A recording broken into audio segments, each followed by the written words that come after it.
sing tasik baru grek peristiwa tanggal 10 ini durung wis tanggal 10. Halo, kudu ngusap kuping ini sunah apa rukun? Ngusap kuping ini lho sunah tak? Terus kuping ini dibasuh biar apa diusap?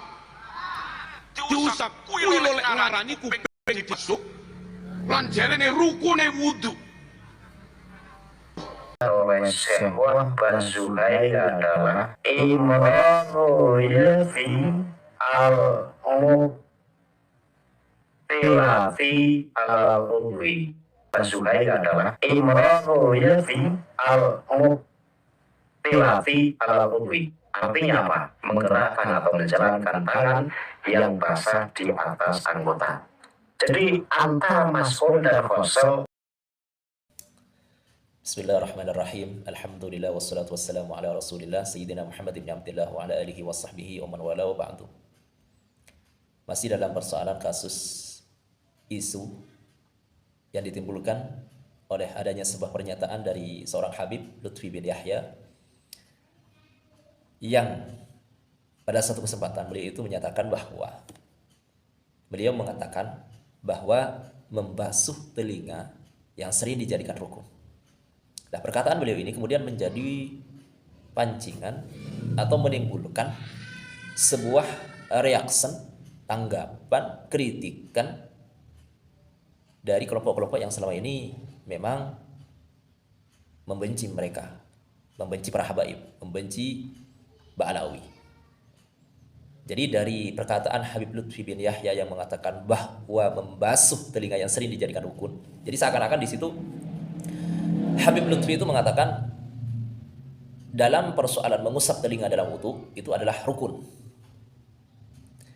Maka perkataan beliau ini yang seakan-akan menunjukkan bahwa beliau itu nggak faham agama, kemudian dibuat bahan oleh para mukimat, mulai dari tokohnya sampai nanti ada videonya itu dari tokoh mukimat ya, yang ditokohkan sampai ke bawah semuanya mengkritik, menyalahkan, menyudutkan. Yang katanya nggak paham fikih, nggak paham agama, masa menjadi seorang ketua mursyid. Wah. Padahal kritikan mereka itu justru sebaliknya. Kritikan mereka itu nggak bisa diterima. Karena apa yang dikatakan oleh Habib Lutfi bin Yahya itu bisa dibenarkan. Kritik itu boleh, silakan. Asalkan dibenarkan begitu ya. Kalau sekiranya kritikan kita itu malah justru menyerang diri kita sendiri, janganlah. Itu namanya kritikan yang menjatuhkan. Kritik boleh asalkan membangun, asalkan mencerahkan. Kalau malah membodohkan, malah menyempitkan persoalan, jangan. Baik, jadi kritikan para mukimat mulai dari tokohnya sampai ke bawah itu adalah kritikan yang tidak bisa dibenarkan. Ya semuanya lah, bukan hanya dalam persoalan apa yang dikatakan oleh Habib Lutfi ini. Dalam semua pernyataan para mukimat itu mereka nggak berdasar. Ya sebetulnya saya kurang tertarik untuk membahas masalah ini. Cuman agar umat bisa tercerahkan begitu ya. Jadi para mukimat itu bagaikan anak-anak kecil yang nakal begitu. Nakal. Makanya kiai-kiai besar, ulama-ulama besar di Indonesia itu mereka diam. Ya karena dianggap para mukimat itu ya anak-anak kecil yang sedang nakal-nakalnya begitu. Jadi mereka diam itu bukan nggak tahu. Para kiai, para tokoh-tokoh agama yang memiliki pondok-pondok besar dan diakui, yang melahirkan ulama-ulama besar di Indonesia itu mereka diam itu bukan tidak tahu. Ya karena membiarkan ya sudah nanti sadar sendiri begitu ya. Ya bagaikan anak kecil yang sedang nakal-nakalnya. Baik, sekali lagi apa yang menjadi kritikan dalam persoalan ini dari mukimat itu tidak bisa dibenarkan karena perkataan Habib Lutfi sekali lagi bisa dibenarkan. Baik, nah, kemudian sebelum kita masuk pembahasan ini, bahwa dalam menanggapi sebuah permasalahan agar supaya permasalahan itu clear, ya, adil, tidak ke kanan-kananan, tidak ke kiri-kirian, adil, tawassut, i'tidal. Islam kan seperti itu. Islam itu harus moderat. Ya. Terkhusus dalam menanggapi persoalan ini, dalam menanggapi, mengkritik apa yang dikatakan oleh Habib Lutfi bin Yahya ini, kita itu harus berada di posisi tengah. Jangan menjadi mukibin, ya jangan menjadi mukimat. Kalau menjadi mukibin, ini istilah mukimat ya. Kalau menjadi muhibbin, para pecinta itu, maka nanti semua apa yang dikatakan oleh yang dicintai akan dibenarkan. Dan jangan menjadi mukimat, mubghidin, para pembenci, ya, pendengki. Jangan. Karena apa? Karena apa yang semua dari yang perkataan, perbuatan dari yang didengki itu akan disalahkan. Bahkan akan dicari-cari, dikorek-korek kesalahannya itu. Jadi kita itu harus tidak berada di posisi tengah. Nah, seperti itu. Makanya Nabi SAW itu dalam sebuah hadis sahih, muttafaq alaih hadisnya ini, Nabi SAW beliau bersabda dalam sebuah hadisnya, la yaqdi ahadun baina sanain wa huwa ghadban. Jangan sampai seorang itu menghukumi antara dua orang yang sedang berselisih dalam keadaan dia sedang marah. Baik. Jadi jangan sampai berada di satu pihak begitu ya. Jangan menjadi mukibin, jangan menjadi mukiman. Oke, baik. Jadi kita harus berada di posisi tengah. Tawassut yang tidak, agar supaya dalam menanggapi ini kita benar, lurus, netral begitu ya. Baik. Nah, dalam hal ini saya itu netral. Bukan mencari seorang figur tapi mencari kebenaran. Pahami itu baik-baik. Saya itu bukan muhibbin habaib dan saya bukan sebagai mubghidin habaib, tapi saya adalah talibul haq, muhibbul haq, pencari kebenaran, pecinta kebenaran. Siapapun itu. Kita itu harus seperti itu. Yang benar kita benarkan, yang salah kita salahkan. Dari siapapun. Saya nggak ada urusan dengan PWILS, yang nggak ada urusan dengan habaib, nggak ada. Saya nggak ada kenal dengan anggota-anggota PWILS. Saya nggak ada kenal dengan anggota-anggota para habaib, nggak ada satupun. Netral, harus netral. Cari kebenaran. Baik. Jadi saya ini, adanya video ini, adanya channel ini, bukan sebagai sekali lagi para mukimat ya ataupun para habaib. Saya bukan sebagai pecinta habaib, maksudnya bukan pecinta habaib, maksudnya bukan yang membela begitu ya. Saya itu pecinta keturunan Rasulullah. Kalau betul apa yang dikatakan bahwa para habaib itu nasabnya palsu, ya buktikan dengan ilmiah, biar kami itu bisa mengikuti. Ya kalau seperti ini yang nanti akan saya tampilkan videonya, dan selama ini yang ditimbulkan oleh para mukimat, mulai dari Imaduddin itu sendiri, Nur Ihya-nya, kemudian ada yang dari Malang itu Syekhur Rijal itu, kemudian ada yang dari Madura Ja'far Batu Ampar, itu adalah omongan-omongan yang tidak ilmiah dan banyak kedustaan yang mereka lakukan. Bagaimana bisa memancing kami, menarik simpati kami untuk ikut kelompok-kelompok kalian? Jadi kalau kalian ingin buktikan bahwa nasab habaib itu terputus, ya buktikan dengan benar. Baik, jangan memfitnah, jangan berdusta begitu. Baik, kemudian yang ingin saya tanggapi adalah pernyataan-pernyataan dari para mukimat, baik dari tokohnya, yang dalam hal ini adalah pernyataan Pak Marzuki Mustamar yang sampai dalam sebuah forum gitu ya, dalam sebuah panggung, sampai beliau itu sangat semangat, sampai urat lehernya itu tertarik begitu kencang begitu, saking semangatnya beliau mengatakan apa? Bahwa mengusap telinga sunnah parukun gitu. Kemudian dalam membasahi telinga itu adalah membasuh apa mengusap, sampai segitunya. Baik, ingin saya katakan lebih dahulu bahwa apa yang dikatakan oleh Habib Lutfi bin Yahya ini, bahwa beliau mengatakan membasuh telinga yang sering dijadikan rukun dalam wudu. Perhatikan baik-baik perkataan beliau ini, membasuh. Pertama yang dikritikkan dua ini, membasuh sama perkataan rukunnya itu. Perkataan beliau ini bisa dibenarkan, baik dari sudut pandang ilmu fikih ataupun dari sudut pandang ilmu tasawufnya, yang memang beliau itu adalah orang tasawuf, orang thariqat. Jadi dari sisi dua ilmu, fikih, tasawuf, apa yang dikatakan oleh Habib Lutfi itu adalah tidak salah, bisa dibenarkan, begitu ya. Maka apa yang dikritiki dari perkataan Habib Lutfi bin Yahya yang kemudian disalahkan, dikritiki, itu justru malah terbalik arah kepada pengkritiknya, yang menunjukkan bahwa si pengkritik itu adalah orang yang dangkal pemahaman, minim literasi, minim ilmu, minim referensi dari kitab-kitab yang dibaca. Baik, jadi apa yang dikatakan oleh Habib Lutfi bin Yahya adalah bisa dibenarkan dari sudut pandang fikih ataupun tasawuf. Kemudian hal ini termasuk menanggapi pernyataan dari sebuah pemilik channel, Zahwa Angelia namanya ini, yang mana di sini ditulis bahwa Sani Uye katanya tidak teliti dalam mencermati ucapan Pak Lutfi. Katanya Sani Uye tidak teliti dalam mencermati ucapan Pak Lutfi. Jadi beliau ini mengkritik ada sebuah YouTuber namanya Sani Uye, yang mana beliau itu membela, membenarkan apa yang dinyatakan oleh Habib Lutfi bin Yahya Pekalongan, bahwa tidak salah apa yang dinyatakan oleh beliau. Lah, pronya Sani Uye ini ditanggapi, dikatakan bahwa Sani Uye tidak teliti katanya.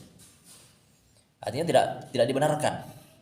Maka justru saya di sini hanya ingin menyatakan bahwa yang tidak teliti itu justru Anda, pemilik Zahwa Angelia ini, yang menyatakan bahwa Sani Uye tidak teliti dalam mencermati Pak Lutfi, dalam mencermati ucapan Pak Lutfi.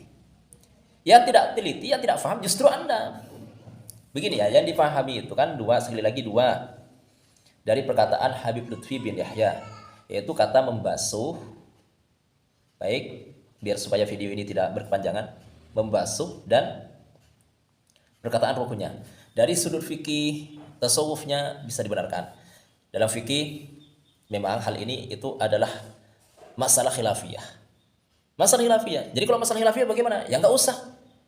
Kalau misalkan ada orang yang menyatakan sebuah permasalahan hukum dari satu imam atau dari satu madhab yang berbeda dengan madhab lain, jangan disalahkan. Namanya khilafiyah, kan begitu. Jadi harus diterima. Jangan seperti ini para mukimat itu. Jadi masalah mengusap telinga ini masalah rukunnya saja ya. Masalah sunnah apa rukun? Mengusap telinga itu apakah sunnah apa rukun? Sunnah apa wajib? Ini khilafiyah. Jumhurul ulama, sebetulnya ini sudah saya bahas sebelumnya. Jumhurul ulama, sekali lagi jumhurul ulama mengatakan bahwa mengusap telinga itu adalah sunnah. Ada yang mengatakan wajib, seperti yang ada di kitab ini, yaitu kitab Al-Fiqh alal Madhahibil Arba'ah, ulama-ulama Hambali. Ada sebagian pula dari kalangan-kalangan Malikiyah yang seperti disebutkan tadi itu di channel ini, di channel Zahwa Angelia, mengatakan bahwa mengusap telinga adalah rukun. Jadi madhab Hambali mengatakan bahwa mengusap telinga adalah rukun, bukan sunnah. Maka kalau dikatakan bahwa mengusap telinga adalah rukun, ya dibenarkan. Karena memang ada ulama yang mengatakan seperti itu. Ini dari sisi fikihnya. Jadi kalau masalah khilafiyah itu jangan dipermasalahkan lah. Karena memang ada ulama yang mengatakan begitu. Jangan merasa paling benar. Jangan memaksakan orang untuk ikut salah satu madhab, begitu. Kemudian masalah membasuh. Begini, dalam wudhu itu kalau kita ikut madhab Syafi'i, nah ini juga khilafiyah juga, apakah membasuh apa mengusap? Karena khilafiyah juga. Ada ulama yang mengatakan membasahi telinga itu adalah mengusap, bahasa Arabnya adalah mashuh. Ada ulama yang berpendapat bahwa dalam membasahi telinga itu bukan diusap tapi dibasuh. Bahasa Arabnya ghaslu. Apa bedanya mashuh sama ghaslu? Kalau mashuh cukup basah tanpa air harus mengalir. Kalau ghaslu itu harus enggak sekedar basah saja tapi airnya itu harus mengalir. Itu ghaslu. Nah, dalam madhab Syafi'i sering, walaupun dalam hal ini ada khilafiyah juga, Walaupun kita kembali kepada pendapat yang mengatakan mashu ya, mashu. Katakanlah mashul udunain, mengusap dua telinga. Mengusap dua telinga. Kemudian apakah perkataan Habib Lutfi yang mengatakan membasuh telinga salah? Kemudian wudunya batal, tidak sah. Ya tidak salah, tidak batal, bukan tidak sah, bukan tidak sah, tetap sah. Jadi ketika Habib Lutfi mengatakan bahwa membasuh telinga, apakah wudunya tidak sah? Sah, tetap sah. Kenapa? Karena mengusap saja sudah sah, sudah cukup, apalagi dibasuh. Membasahinya saja, membasahi telinga yang dalam bahasa Arabnya adalah masuk, membasahi telinga saja tanpa air mengalir, itu sah, apalagi sampai airnya mengalir. Faham? Jadi pengkritik atau kritikan-kritikan para mukimat itu nggak berdasar sama sekali, hanya berdasarkan hasud, dengki, benci, dan ingin menjatuhkan kelompok lain. Baik, entah karena kalah saing atau karena apa, begitu ada motif-motif keduniaan, material, wallahu a'lam, naudzubillah min dzalik. Baik, jadi ini dari sisi fikihnya bisa dibenarkan karena ini masalah khilafiyah. Baik dari apakah itu mengusap telinga rukun atau sunnah, masalah khilafiyah. Apakah dalam membasahi telinga adalah mashu atau ghusl, juga masalah khilafiyah. Kalaupun dipaksakan ikut pada ulama yang mengatakan bahwa dalam membasahi telinga adalah mashu, maka ketika ada orang yang mengatakan membasuh, tetap wudunya sah. Bukan berarti tidak sah. Karena apa? Karena mengusap saja sudah menjadi keabsahan, sudah cukup, apalagi sampai airnya mengalir. Paham ya? Baik, dari sisi tasawuf, karena Habib Lutfi ini kan orang tasawuf, sekali lagi saya ulangi di sini. Dibenarkan. Jadi kata rukun itu, baik, Habib Lutfi ini, katakanlah beliau Syafi'iyah, yang mengatakan bahwa mashul udunain, mengusap telinga itu adalah sunnah. Nah, kenapa kok beliau mengatakan rukun? Kata rukun itu adalah istilah, bisa diartikan ya, bisa dialihkan, bisa diarahkan kepada ini. Istilah tasawuf. Apa? Mengusap telinga adalah sunnah. Lah, orang-orang tasawuf, orang-orang thariqat, orang-orang sufi itu adalah mereka kelompok-kelompok yang sangat ketat menjaga betul perhatian dengan sunnah Nabi. Dan penjagaan mereka kepada sunnah Nabi, kontinunya mereka mengamalkan sunnah Nabi. Bagaimana mereka itu betul-betul menjaga sunnah Nabi Muhammad SAW, menjaga sunnah Nabi, maka itu menjadi rukun al-a'zam katanya. Baik, saya bacakan ulang ini. Jadi lamma kanat as-sufiyatu aktsara nasi haddan min al-muhafadha ala sunan Nabi sallallahu alaihi wasallam wa adabihi wa takhalluq bi akhlaqihi dhahira wa batina wa nalu bidzalika al-maratib al-'aliyyah wal maqamat as-saniyah ra'awha ar-rukn al-a'zam lit-tasawuf. Jadi karena orang-orang sufi adalah kelompok-kelompok yang memang menjaga betul, kontinu, konsisten mengamalkan, menjaga sunnah Nabi Muhammad SAW. Bagaimana mereka mengamalkan betul sunnah Nabi Muhammad SAW, berakhlak dengan akhlak Nabi Muhammad SAW, zahir batin, maka ra'auha ar-rukn al-a'zam, maka penjagaan itu dijadikan oleh mereka seakan-akan rukun. Jadi walaupun sunnah, ya sunnah Nabi, ini sunnah Nabi dalam fikih sunnah, tapi dalam pengamalan tasawufnya beda. Jadi dari sisi ilmu tasawuf dengan sisi istilah fikih bedakan. Ya dalam fikih sunnah, tapi dalam pengamalan tasawuf itu dijadikan sebuah rukun. Artinya walaupun itu adalah sunnah, tapi tidak ditinggalkan. Seakan-akan sebuah kewajiban yang tidak boleh mereka tinggalkan, begitu ya. Paham tidak? Ini yang harus dipahami. Jadi baik dari sisi fikih dan tasawuf, apa yang dikatakan oleh Habib Lutfi itu bisa dibenarkan. Kemudian yang ingin saya katakan juga di sini adalah pemilik akun ini Zahu Anjani ya, seakan-akan ingin menyalahkan dengan mengatakan bahwa Saniyu'i tidak teliti. Justru yang tidak teliti Anda. Yang tidak teliti adalah Anda. Dan juga Anda itu kayak anak kecil. Ya seperti di awal yang saya katakan bahwa para mukimat itu adalah seperti anak-anak kecil yang sedang nakal-nakalnya begitu ya. Ya kayak ini, pemilik channel ini ketika membaca Al-Qur'annya saja kayak anak kecil yang sedang belajar Al-Qur'an. Tidak lancar, tidak fasih bacanya. Bisa Anda lihat nanti di videonya. Kemudian orang ini sok-sokan mengatakan Sani UI tidak teliti dalam mencermati ucapan Pak Lutfi. Anda saja membaca teks Arabnya. Teks Arab. Ketika membaca teks Arabnya, mendefinisikan itu, ketika membaca definisi tentang al-mashu, ini keliru. Baik. Jadi ketika dia membaca imrarul yad al-mubtallati, mestinya dibaca al-mubtallati, tapi dia membacanya al-mubtilati. Imrarul yad al-mubtilati kata dia. Dibaca al-mubtilati. Ini keliru, salah. Sekali lagi ini salah, keliru, sammangan, ngawur. Gak tahu tentang ilmu sorof. Ini bahasa sorof ini. Bahasa tasrif. Yang benar itu adalah al-mubtallati dari ibtalla yabtallu ibtilalan mubtallan fa huwa mubtallun. Artinya basah. Bukan dari abtalla yubtilu ibtalan. Fa huwa mubtilun. Al-mubtilati katanya itu. Jadi membaca al-mubtilati keliru, salah. Maka ayo benahi diri dengan ilmu dulu, jangan langsung mengomentari menyalahkan orang lain. Mengkritik boleh, tapi jangan kritik yang justru menjadikan diri kita itu orang yang terjerumus dalam kesesatan. Kritik yang membangun, ya, kritik yang mencerahkan begitu. Jadi sekali lagi apa yang dikatakan oleh orang ini yang sok-sokan, padahal bahasa Arabnya saja kacau, ya samalah dengan mukimat-mukimat yang lainnya, suka serampangan. Al-mubtilati ini keliru, salah. Yang benar adalah al-mubtallati.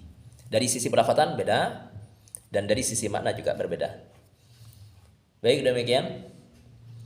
Secara kesimpulan, sekali lagi secara kesimpulan, apa yang dikatakan oleh Habib Lutfi bin Yahya, baik dari sisi fikih, tasawuf, itu bisa dibenarkan. Itu masalah khilafiyah.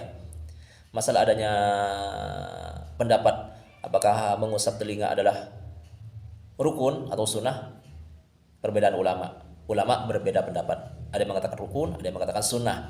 Kemudian masalah membasuh atau mengusap, perbedaan ulama juga. Masalah khilafiyah juga. Nah, kalau masalah khilafiyah sudah.